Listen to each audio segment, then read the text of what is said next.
Hi, my name is Jordan Wilson. Today we're going to continue with our look at dollar cost averaging.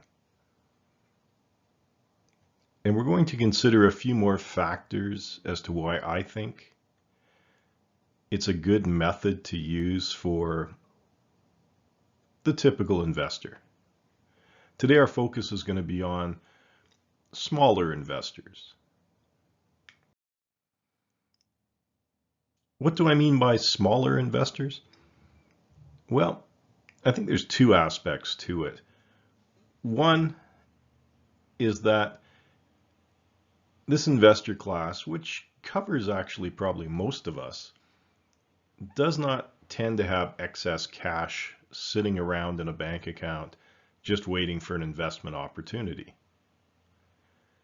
So I think most of us have to accumulate cash over a period of time and then invest.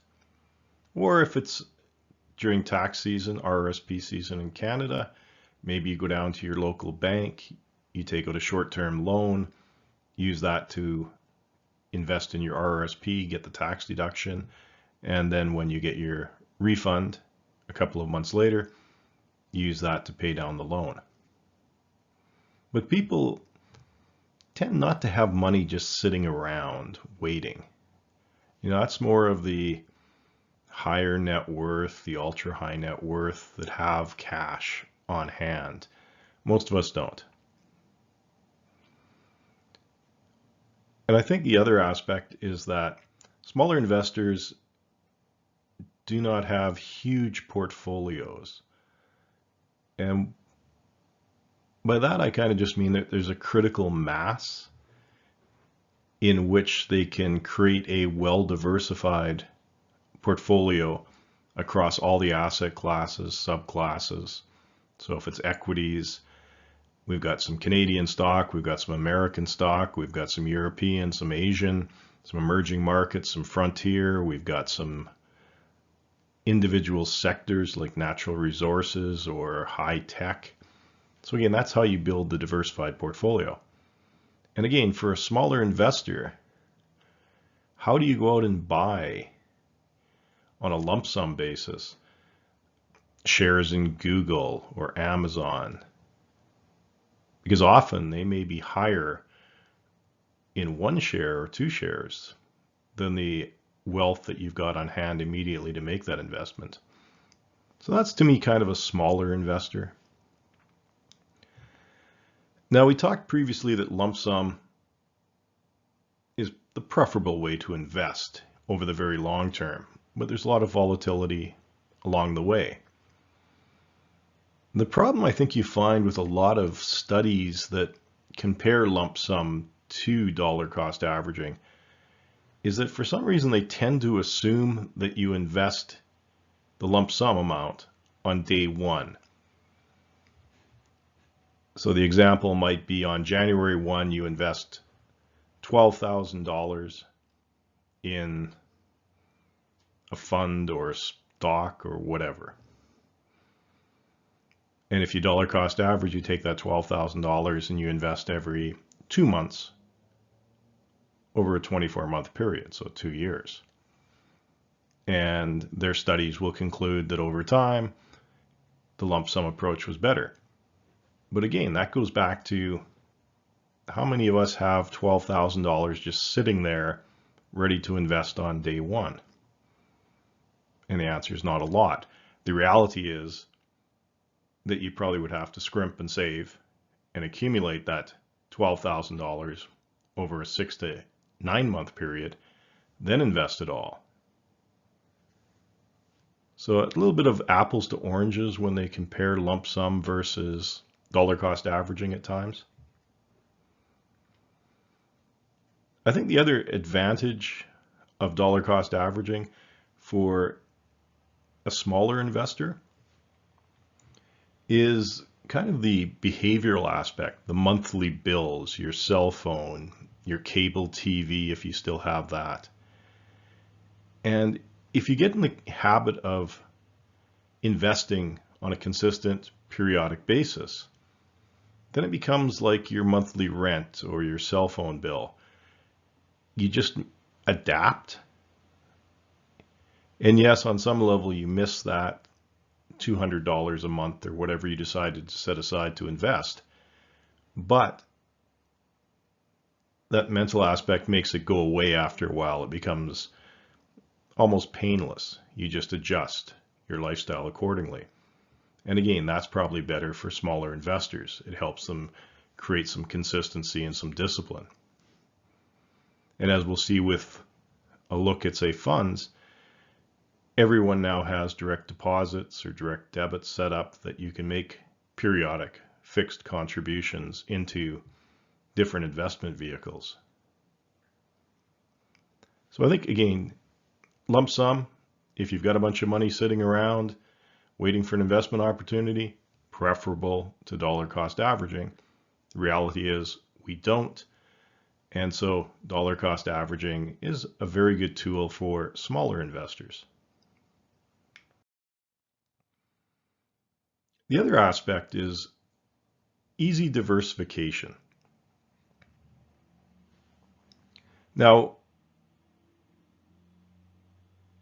funds, mutual funds, ETFs, very good way to diversify on a cost-effective basis. I can invest $500 in a Standard & Poor 500 index fund, and that gives me a piece of 500 different companies. So again, if I don't have a lot of money, I probably physically can't go out and spend $500 on, a share of, well, definitely Berkshire Hathaway, but, like the Amazons, the Googles. It's just not cost effective or possible at times. So again, dollar cost averaging is kind of set up for things like mutual funds because it gives you easy diversification on a low cost. And again, as we saw when we did look at funds, you can invest in probably every available asset class or subclass. African equities, no problem. Junk bonds, no problem.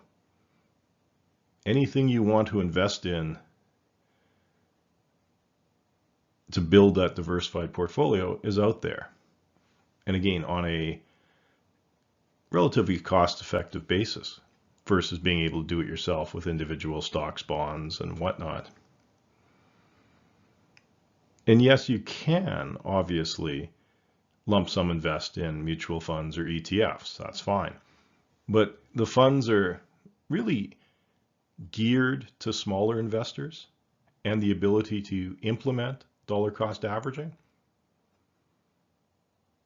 You're going to look for a fund, a mutual fund, that's no load, so you don't pay any commissions going in.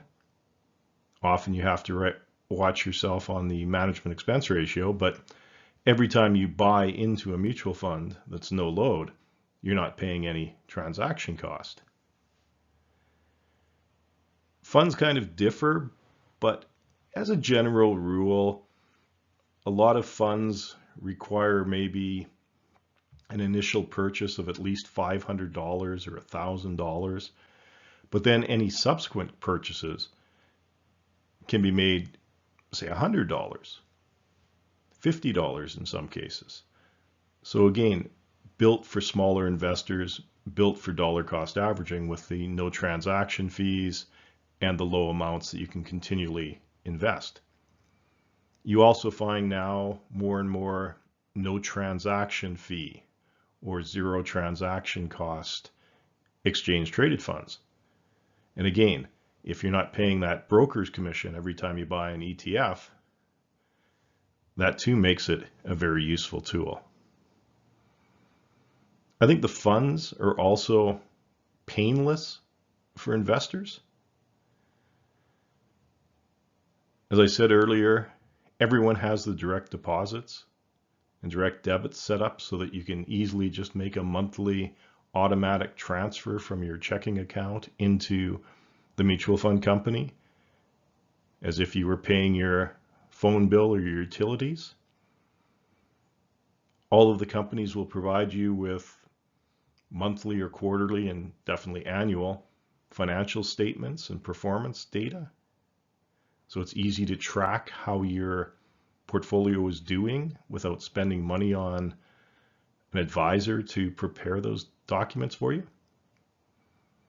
They all give you strong tax data. At year end, you know what your income is in dividends or capital or interest. So again, all these things make it very painless for smaller investors. And then the final point there was the dividend reinvestment plans, which you see with stocks, bonds as well. But again, very easy tool to help as well build that compound return in an account just by ticking that box and reinvesting your dividends back into more shares. And those shares can be, especially in funds, fractional. So you're not actually having to wait to buy one full share. You might get a piece of a share. And again, good for dollar cost averaging, good for smaller investors. So that's an overview. I've got a little bit more detail on my website in the commentary section on small investors and the easy diversification of dollar cost averaging with some examples. It's hard to go through arithmetic examples in this format, but if you want to get a little bit more detail on how the mechanics work of dollar cost averaging, please visit the commentary section on my website, and things are laid out in a little bit more detail. So we'll come back next time and maybe finish off our look at dollar cost averaging from a consistency and a discipline basis. Thank you for the time. Have yourself a good day.